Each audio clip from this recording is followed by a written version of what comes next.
When white is secured in the corner at 3-3, they'll often find themselves approached from the side.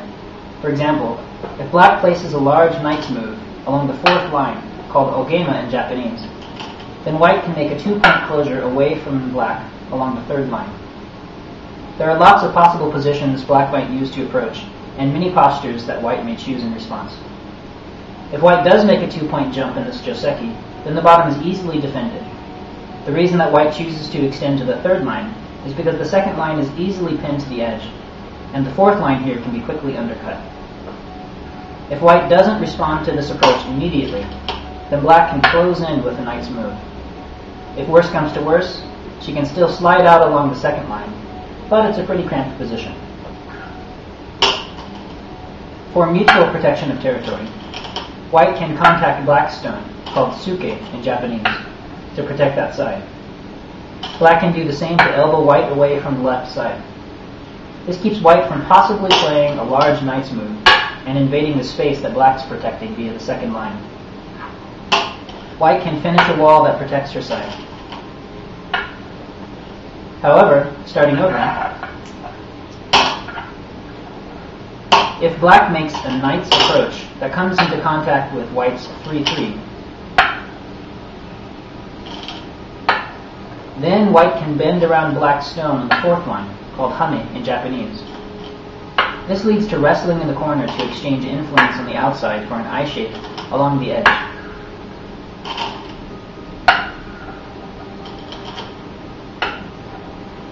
Let's see how the Joseki we've been studying can appear during the course of a normal game. White already has a stone set up at the lower 3-3 point. Now white is also looking to set up territory in the upper left corner. We won't concern ourselves with the details of the moves occurring in the upper left corner. Roughly, white makes space along the upper edge of the board, and black is looking to extend along the left. Now black is aiming to develop territory on the left side to challenge white's position, and this makes the large knight's approach a great choice. White replies with a 2-point extension along the bottom that we've been exploring. Black quickly makes a 2-space jump to create a living space and to put pressure on the white stone along the left side. In response, white moves to throw a lifeline to the isolated stone, which does not have enough room to make 2 eyes along the side. Black chooses to weaken that connection by extending another diagonal plate called kosumi in Japanese. If black had instead chosen to approach at the 4-4 point and followed the sequence we discussed in the first video, she would be creating local stability, but not putting enough pressure on the lower white stone, which would not be lonely for long. This time, white has much more room to maneuver around the black extension and to make a living shape.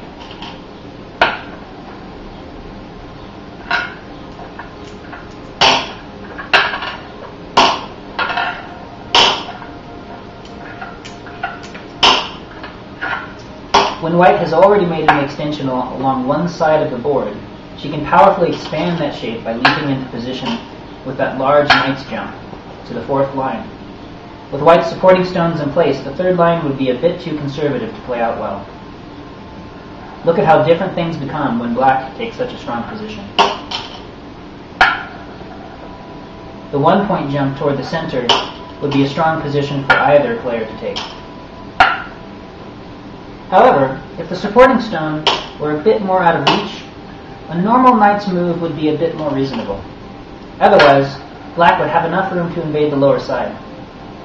Afterward, a 2-point jump along the fourth line would make for a well-balanced structure. When black chooses to approach a bit closer, with a knight's approach called ogeima in Japanese, it tends to spark a sequence which gives white a bit of secure territory. When white expands with her own knight's move to protect the bottom, black must push alongside to keep from being spearheaded by white into her territory. White pushes again, and black takes a bite out of the corner. White secures the bottom, and then they both lay a final brick in the wall.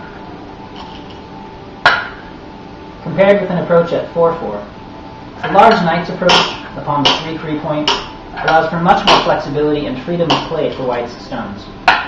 white may tend to get more territory, but black has more of a chance to take the corner itself.